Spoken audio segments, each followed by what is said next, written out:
Hi and welcome to this instalment of my look at Ableton Live 10. So we're going to look at one of the new features on MIDI clip editing. There's a new feature called multi-MIDI clip editing. What you can do is you can have up to 7 MIDI clips open at the same time. Well, not open at the same time, but kind of selected and available down here. So if I just show you what I mean, if we're just going to I've got 2 MIDI tracks down here. We've got a snare and a clap. So if I just click on the snare drum, you can see it appears down here as it normally would. I've got it folded, so I've got rid of everything else. And if I click on the clap, you can see we've got the clap notes there. Now, what I can do is select them both at the same time. And what you'll see is all the MIDI notes sort of appear down here. So at the moment, my snare drum is in focus. You can see because they are in the colour and the clap is greyed out. If I just click on one of the clap notes, you can see it now brings the clap into focus. So this is really useful if you're editing several different clips at the same time. Obviously, if you've got all your drums on one track, they're all going to be together like this anyway. But I generally will have all my drums, even if it's MIDI, on separate tracks because it just makes it easier for editing. But it's really useful because you can see how all your clips work together, and you can select them all and go between the two, which is really cool. I think it's a nice little feature. You can also select them up here. We've got this new bit up here which will select them. If I select an arpeggiator as well, so we've now got, I don't know which note that one is on, but anyway, so I can now select, we've got the arpeggiator, clap, snare, and the arpeggiator up at the top,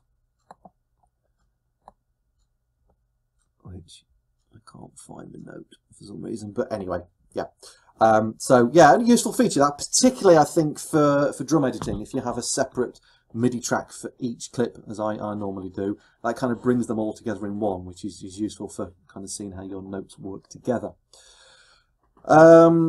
So I think the other things we've got on MIDI clip editing, the fold button is now set globally across all tracks rather than per track. So if you fold one track, it will fold them all.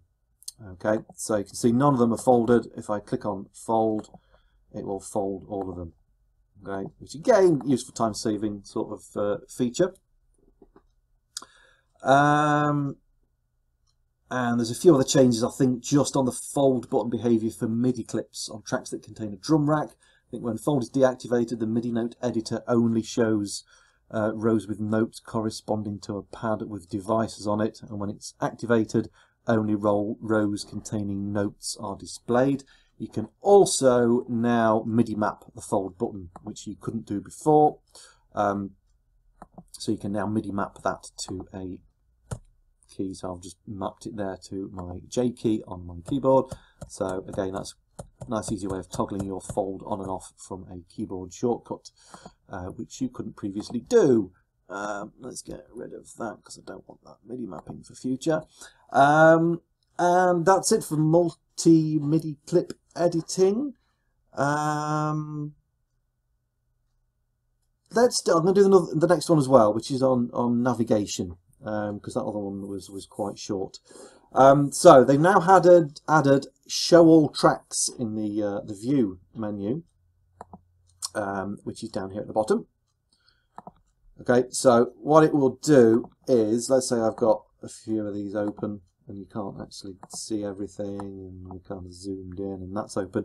We can do that. There's also the keyboard shortcut, which is easier, just S. So if you click on S, it will shrink everything down so you can see everything in here. You used to be able to do that on Live 9 with, I think it was Alt and then click on one of these, but obviously with that shortcut it's a bit quicker.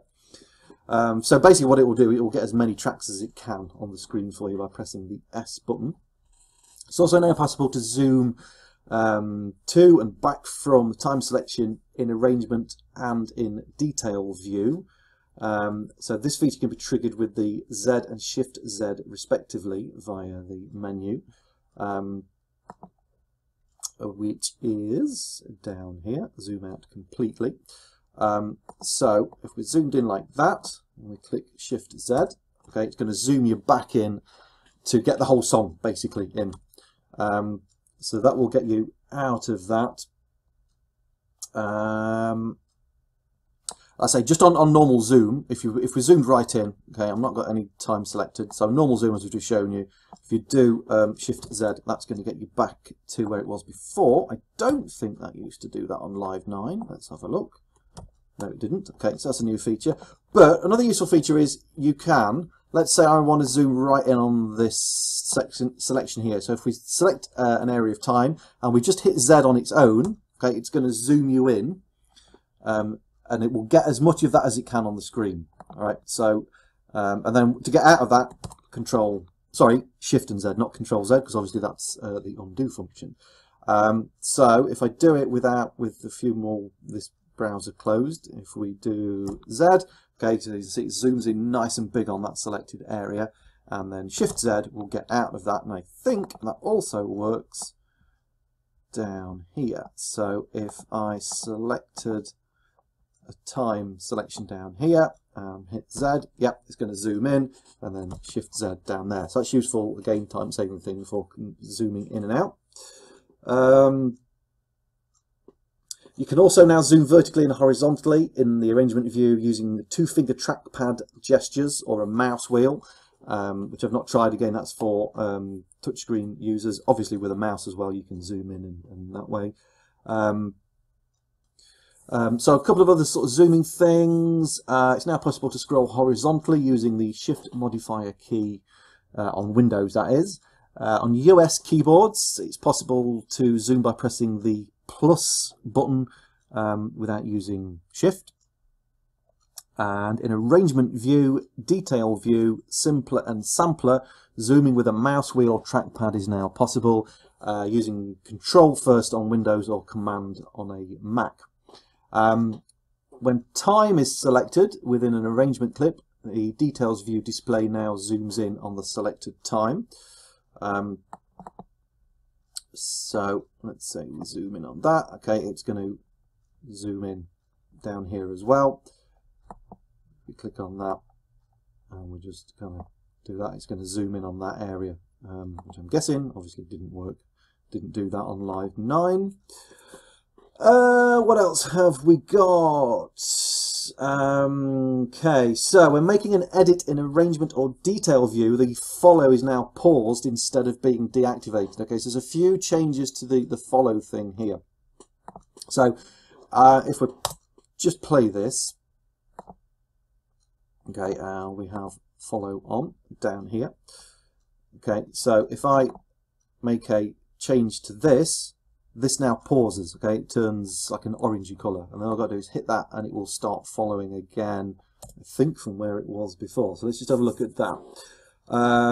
Yeah, so when paused, the follow button changes from yellow to orange, and when stopping or starting playback, follow starts again, and follow is also paused when scrolling horizontally in arrangement. So yeah, scrolling up and down. It will be paused that way. Right, so let's just try that out. So that's off, okay, so that's not following anything. So if I zoom right in, okay, and as we play, let's play from there. So that's the screen's gonna stay on like that. Okay, so if we put follow on, it will follow it through. So if I now want to double click on that clip, you can see it's going to open it up down here and it will pause it. When I've finished, I can then just click that back on and resume that the way I wanted it. Sorry, and it will sort of pick up from where it was. So slightly different, because I think before in Live 9 it used to just completely stop that. So we've kind of got a pause function now, which is quite useful on the follow. There is also an option, I believe, on follow behavior here. Yep, and the option where you can either have it scrolled or it will jump from page to page. So if it's on page, let's just show you how that works. It will obviously get to the end of this page and then it will jump to the next bit like that. Okay, so it's going to jump. Personally, I prefer the scroll, so I'm just going to go back like that because I like the way it will move it along that way round. Can that be MIDI mapped? Let's have a look. Yes, it can. Okay, so we've got the option to MIDI map that as well. So that will turn it on. If we click on a button and we do some edits down here and then we want to carry on, we just hit that button again and it will take us back. So yep, that's useful. I like that MIDI mapping. And I think that's pretty much it then on navigation, MIDI clip editing. So I'm going to leave that one there on this one. Hopefully that was of some use to you. Thanks for watching, and usual things, please like, subscribe and all the other stuff, and I'll see you in the next part. Cheers.